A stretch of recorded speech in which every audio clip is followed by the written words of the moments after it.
Улады Беларусі прызналі залежнасць высокай інфляцыі ў краіне ад росту доходаў насельніцтва. Прынамсі, пра гэта прэм'ер-міністр Александр Турчин распавёў у эфіры дзяржаўнага каналу «Первый информационный». 2 года подряд у нас рост реальной заработной платы. Прошлый год 10%, в этом году 10%. Ну, значит, а в номинале это еще значительно больше.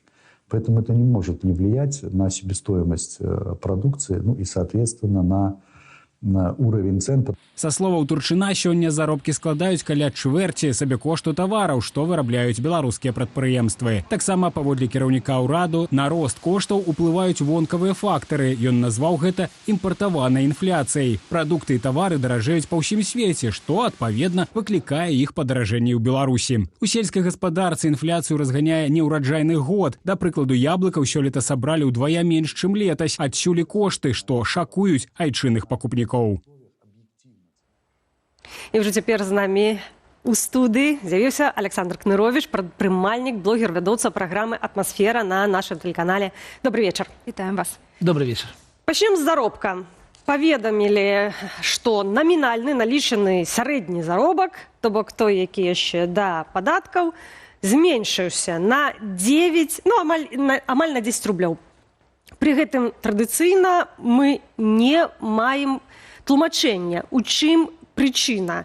З аднаго боку бачым, што падзенне хіба і незначнае, што такое 10 рублёў. З іншага боку мы бачым, што это падзенне першае ад студзеня.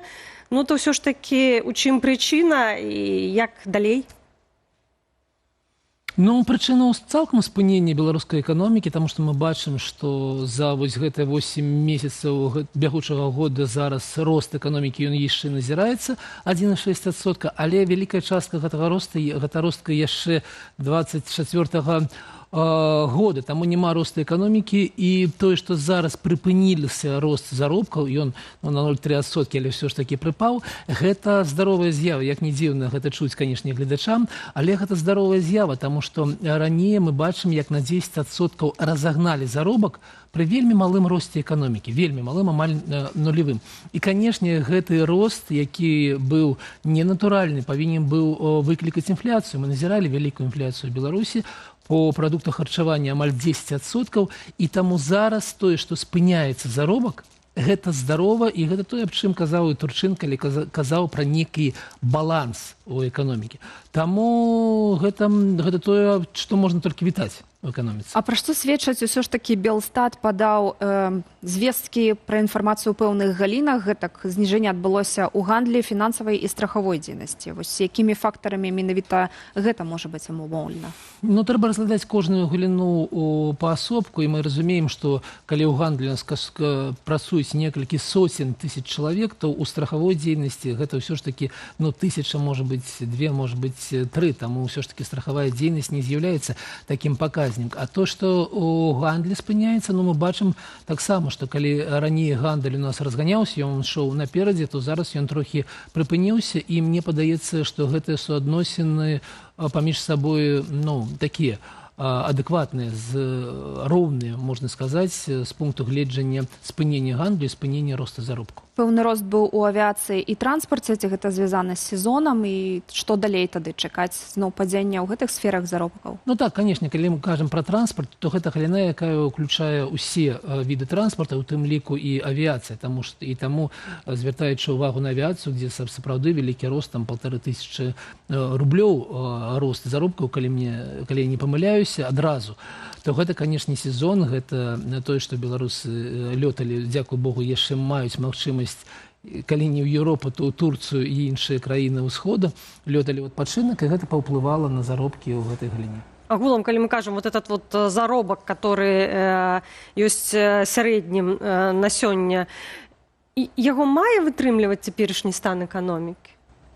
Вы ведаеце, эканоміка, як кажа сам Турчин, знаходзіцца ў вельмі такім напружаным стане, і ён заўсёды чакае чорных лебедзей, і гэта сапраўды такое становішча, калі нічога не адбудзецца на працягу наступных месяцаў, магчыма, года, то эканоміка вытрымае. Но любая такая, нейкі яшчэ адзін такі удар кшталту закрыцця мяжы, можа вызваць такі абвал, такі вельмі паскорны рух. Таму мы знаходзімся пакуль вельмі такім хісткам, але балансе. Ён кажа про тое, што это санкцыі называе сярод прычынаў, які перашкаджаюць беларускай эканоміцы. Што яшчэ сярод чорных лебедзёў для Турчына?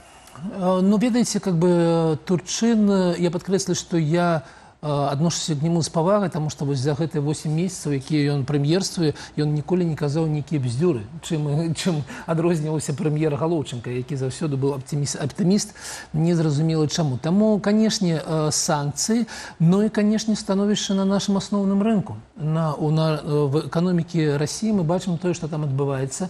Там АвтоВАЗ ужо абвесціў, што пераходзіць на 4-дневную працоўны тыдзень, там падзенне ў будаўнічай галіне, і там падзенне ў вугальнай галіне, і там агулам в умовах вайны, а мы разумеем, што Пуцін вельмі шмат грошай траціць на вайну, то грамадзянскія сектары стагнуюць. І таму гэта вялікая і гэта галоўная пагроза для беларускай эканомікі. І таму гэта чорны лебедзь значна больше за лебедзі, якія могуць праляцець з пункту гледжання нейкіх наступных санкцый. Але при этом Турчин кажа, экономика расце. Можа, не такими темпами б хотелося, але расце. Ну, вы ведаеце, Турчин гуляе вельмі цікавую гульню. Я б сказаў, што сёння Турчин больше апозіцыянер за Зянона Пазняка ці Ціхановскага. Таму што ў яго был загад. Ён прыйшоў на план Галоўчынкі, якога мы ўжо сёння узгадывалі, які быў больш за 4% росту. І зараз Турчин, які мае магчымасць, разумеючы, што рост у 3 разы меншы, чым планавалася в этом году, тым не менш, как бы, быць вельмі бадзёрым пры Лукашэнкі і казаць, спакойна, эканоміка расце. І я б звярнуў увагу тое, што ў гэты ж момант, калі я слухаю Лукашэнку, ён прызначае спецыяльную наўмысную камісію у Нацыянальным банку, то бок пад началам былога прэм'ера, каб вельмі пільна сачыць за тым, што робіць Турчин. Таму там адбываецца такая гульня, прабачце, ігра престолов па-расійску кажучы, што вельмі цікава за ёй далей. А што, Лукашенко не давярае цяперашняму прэм'еру? Чаму ўсё ж такі да Галоўчанкі гэтую задачу ён ставіць? Ну, ведаеце, как бы, у перыяд Галоўчынка рабіў вельмі шмат дрэннага для эканомікі. Ён падтрымліваў гэта кіраванне коштамі, якое прывяло да закрыцця магчымасці прадаваць, ну, бульбу забаранілі вывазіць да Расіі. Была забарона на вываз цыбулі, і калі б ён далей кіраваў, не ведаю, да чаго б мы дашлі, да забароны на вываз у Расіі ўсяго. Але па лічбах некаторы час выглядала так, што эканоміка як быццам расце. І Турчин прыйшоў рэфармаваць тую эканоміку, якую зрабіў Галоўчынка. І першае, што ён зрабіў, ён адпусціў цэны. Прадпрыемствы задыхалі. Сам Турчин кажа, што шмат галіноў было ў мінусе. І гэта праўда, што за гэта рэгуляванне коштаў заплацілі прадпрыемствы. І Лукашенко наняў Турчына на іншую эканамічную палітыку. І мы бачым, як зараз Лукашенко незадаволены, але ён пакуль мае давер. Мае давер, што Турчин будзе яго так балансаваць, чацвёрты раз скажу за наш выпуск гэтае слова, балансаваць гэтую эканоміку, і няхай не будзе таго росту, які быў запланаваны, але ўсё ж такі не будзе і рэзкіх нейкіх скачкоў, рэзкіх падзеній і так далей. Але гэта такія суадносіны вельмі такія канкурэнтныя. Але эту справядлівую цану, про которую кажа і Турчин, і Лукашенко, яе ўсё ж таки удалося знайсці? Ну, ведаеце, самая справядлівая цана, калі ее не рэгулюе дзяржава цалкам.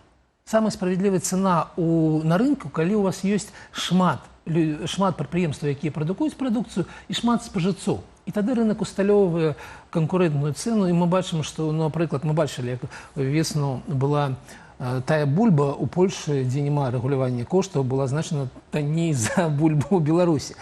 Таму гэта вось так. І я звярнуў увагу, што Лукашенко сам пачаў казаць не пра справядлівую цэну для спажыўцоў, а пра справядлівую цэну для прадпрыемстваў. Справядлівую цэну кажуць пра спажыўцоў, прадпрыемстваў і прадаўцоў. Так, но раней ён апошніх двух суб'ектаў не ўзгадваў. І гэта ўжо вынікі, ведаеце, некага навучэння Лукашэнкі за гэтыя годы. А ці Лукашенко, уласна, прыслухаецца да парадаў Турчына, асабліва што да стратных прадпрыемстваў, калі ён згадваў, што трэба спыніць падтрымку, калі дзяржаўная праграма не спрацавала. Што будзе тады з прадпрыемствамі? О, ведаеце, мы бачылі, як у тым месяцы, мінулым месяцы пайшло на банкрутства вот гэта прадпрыемства па вырабу футры у Жлобіне, такое вельмі вядомае ў Беларусі прадпрыемства, і яго не сталі спасаць.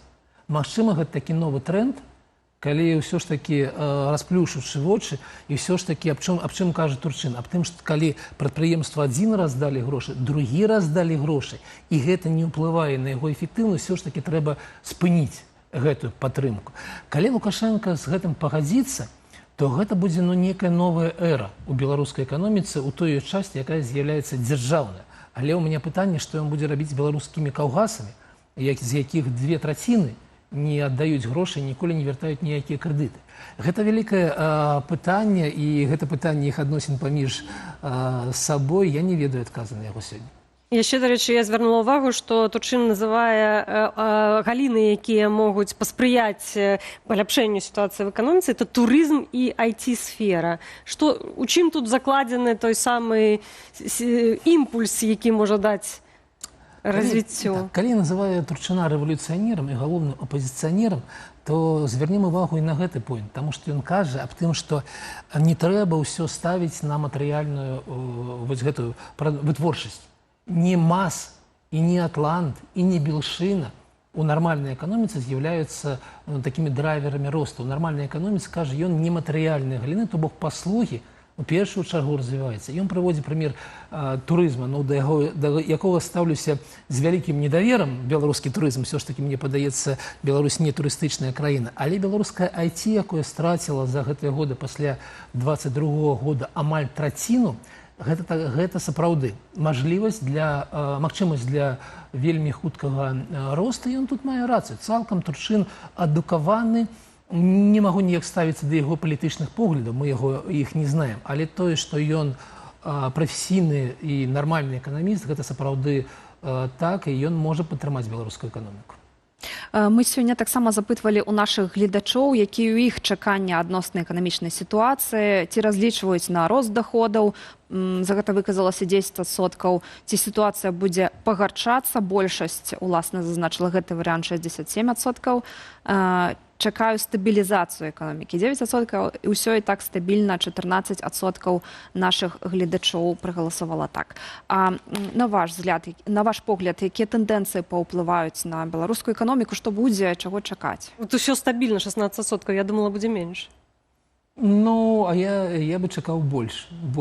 Ведаеце, беларуская эканоміка, канешне, калі не ўлічваць санкцыі пасля 20-го і асабліва пасля 22-го года, яна, ведаеце, такі гапак на балоце танчыла. Таму што нармальны рост эканомікі, калі ей не кіраваць, гэта 3%. У нас быў рост заўсёды 1%. То бок гэта быў такое вельмі, іншыя краіны уходзілі далёка за гарызонт, а мы такі стаялі на месцы. Канешне, 20 год, 22 год і санкцыі, і вайна вельмі паўплывала на яе. Зараз мы знайшлі нейкі хісткі баланс, як мы казалі сёння. І калі у эканомікі Расіі не будзе рэзкага крызіса, то я бы прагназаваў тое, што мы будзем знаходзіцца ў тым самым становішчы, за якім знаходзіліся в 15, 18, 19 годзе, калі мы стаім на месцы, нічога не адбываецца вельмі дрэннага ў вачах нашых спажыўцоў, гледачэй, але іншыя краіны, Літва, Польша, у якіх нармальны эканамічны рост каля 3%, яны далей уходзяць за гарызонт. Таму мы будзем выглядаць вельмі дрэнна ў параўнанні, але не будзе ніякіх такіх крызісаў кшталту пачатку 90-х ці 2008 года. Дзякуй за гэтую размову. Прадпрымальнік, блогер, вядоўца праграмы «Атмасфера» Александр Клінарович быў нашым госцем. Дзякуем.